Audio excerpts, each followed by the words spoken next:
Good morning, everyone. I'll let everyone come in this morning, but it's good to see you all this morning.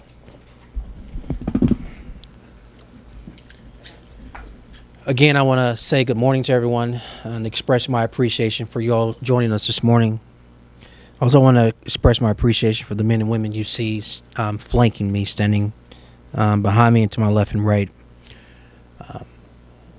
We, not just I, but we, the mayor, the council, have given elected officials a mandate to address gun violence, particularly homicides in our city. The good news is we've worked to adopt a police recruitment and retention plan to increase the number of patrol within our city limits. In the coming days, you've heard us talk about additional investments in community safety initiatives on top of the ones we already have to enhance that work. But I also want to express that we continue to engage decision makers, not only at a local level, but at a state and federal level as well, as relates to all unavailable resources to Birmingham to address this issue, particularly around conversion devices. And we've also consistently said that this problem is going to take more than City Hall, as well as the Birmingham Police Department. It requires all of us as a community coming together, working together.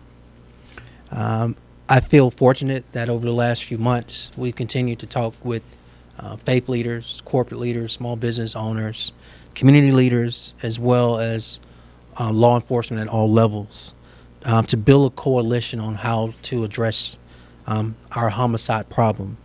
That being said, today we are honored to announce a community-led commission, a community-led crime commission, again, that is made up of business leaders, nonprofit leaders, faith leaders, health leaders in our community, as well as criminal justice leaders in our community. It will be co-chaired by Ralph William Jr., who is Vice President of Alabama Power's Birmingham Division, as well as co-chaired by Lee Steislinger III, co-chairman of Altech Incorporated. As you see standing here, former police chief and retired Lieutenant General A.C. Roper, or General A.C. Roper, as I've been given permission to call him, and I actually like that, General. Will serve in an advisory role, everyone. They will be joined by 19 other community members and leaders in our community. And I want to share a few more updates about what they'll be doing.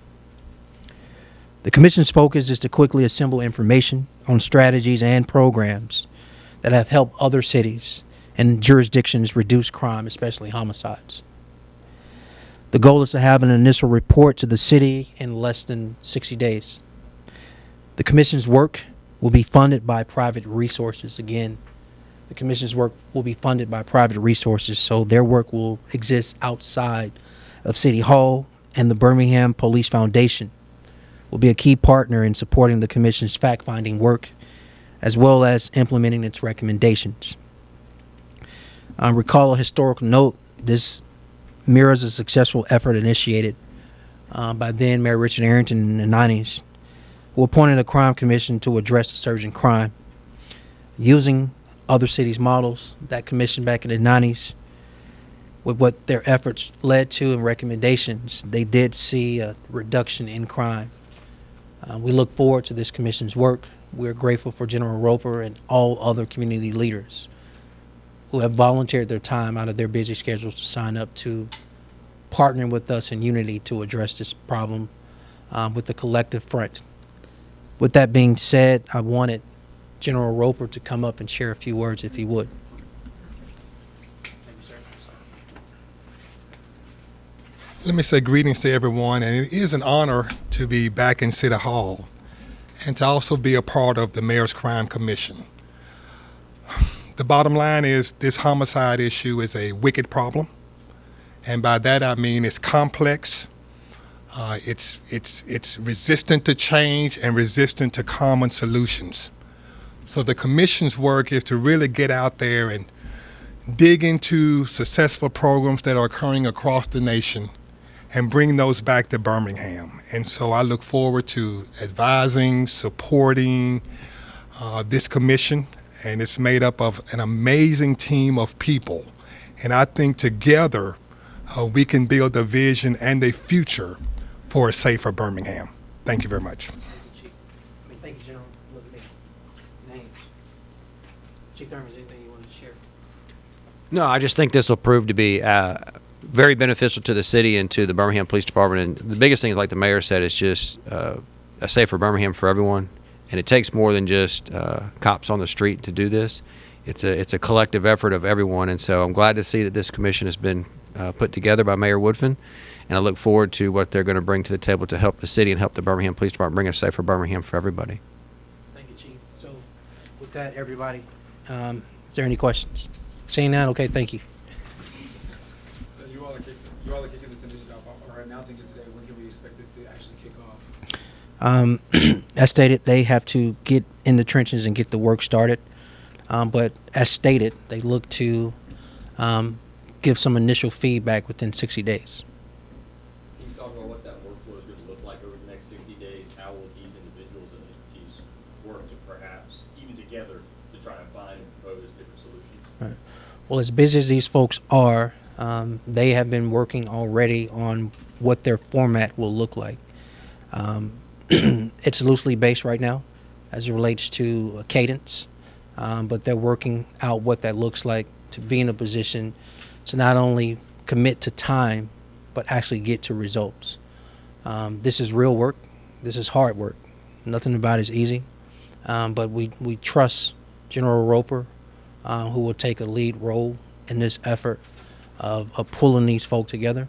The beauty of this is it won't be me or the mayor's office or the council getting in their way. And so they'll take the lead on what their time looks like, what it consists of, and how they go about pulling the information, looking under the hood, if you would, and gathering best practices and ideas in other jurisdictions and cities across the nation, what has worked, codifying that, bringing that back to us so we can get to work on their recommendations. General, did I miss out? Did I miss anything? I think you covered it well, sir. General said I covered it, sir. As far as size and demographics, are you looking most closely at Baltimore and what they've managed to accomplish in Maryland, or are you looking at the city of Detroit? That's obviously. I'm just wondering, like, who most closely do you see yourself modeling best practices after?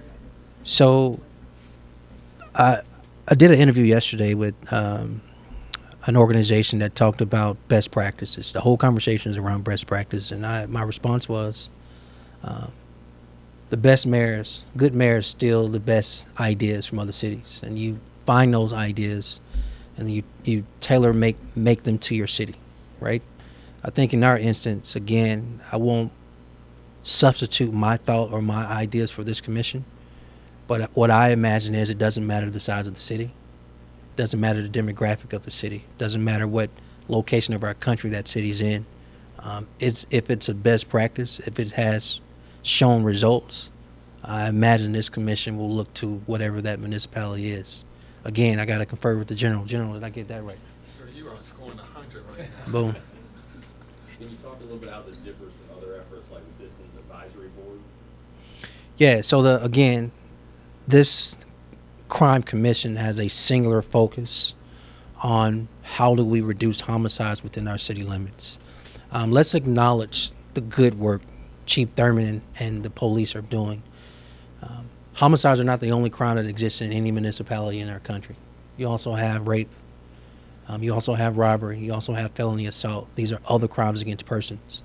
On top of that, you have crimes against property that include theft, auto theft, and burglary. These are all Part 1 crimes that exist in any city, in any country, in our country.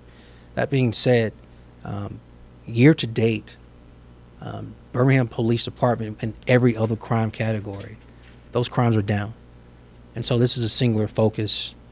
You mentioned the advisory council. Again, that's related to some internal policing and investigations. That's a different approach.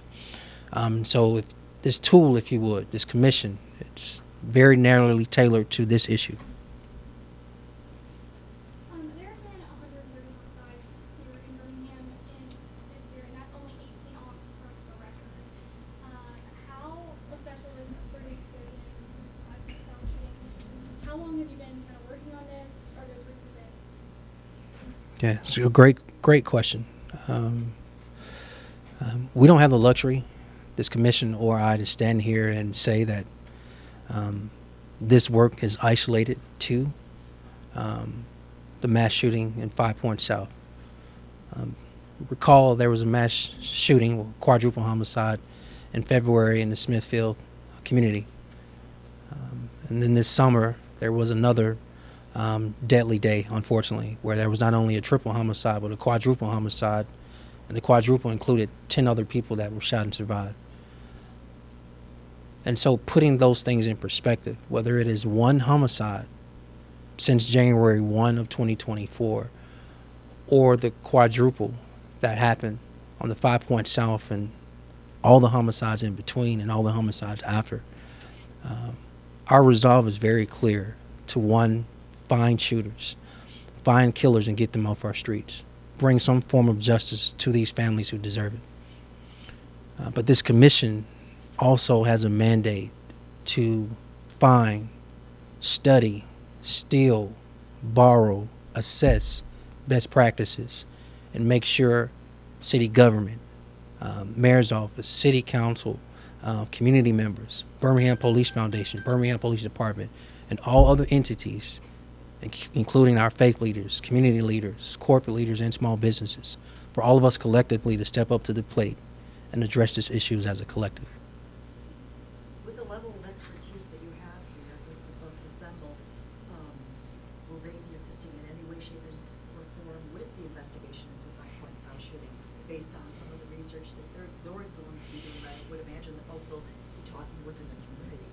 Yeah, again, this commission has a narrowly tailored focus on assessing, finding best practices on how to reduce homicides from other cities and jurisdictions, sharing that information with us in the form of recommendations. What we're committed to is making sure those recommendations, if you would, General, don't sit on the shelf and collect dust, that we actually get to work in partnership. I imagine those recommendations will go well beyond Chief Thurman's office related to BPD. They'll go well beyond the mayor's office and the city council office. I don't think they're just looking at this from an enforcement standpoint. It's a holistic standpoint. So whether it's prevention efforts, reentry efforts, as the general would say, related to persons, places, and other things that lend itself to this violence. That's what their focus is. Mayor, if I may recommend, we've been going for over 10 minutes now. I know you've got another event. Yeah. So one more question. Yeah. When the initial report is done, is it going to be shared publicly at that point? How will the report be, I guess, finalized and shared? Yeah, so the short answer is yes. To go deeper, I'll make it very simple. This process doesn't work without transparency. So our commitment is to not only get out of their way and let them do the work, but once they complete the work and share it with me, that we share it with the community, because think about who they represent. They represent various stakeholder groups. It would be unacceptable for us to hoard this information and not share it. So believe it or not, you all have a role to play too. We'll be coming to you for buy-in. We'll be coming to the media to participate in how to assist and help us address these issues. You get the last one. Okay. You said that this is privately funded. Who's funding this? Yeah, so the Birmingham Police Foundation. Recall, if you would, back in 1997, there was a equal approach in building this commission and also creating the Birmingham Police Foundation. What we did was reinstate the Birmingham Police Foundation. The foundation is its own nonprofit with its own tax ID, its own nonprofit, etc. It runs itself separate and apart from city government. It has it's led, it has a board, etc. And so anything supporting this commission's work will come from the foundation. Great question. Last question. Good to see everybody. Thank you Thanks, so everybody. much.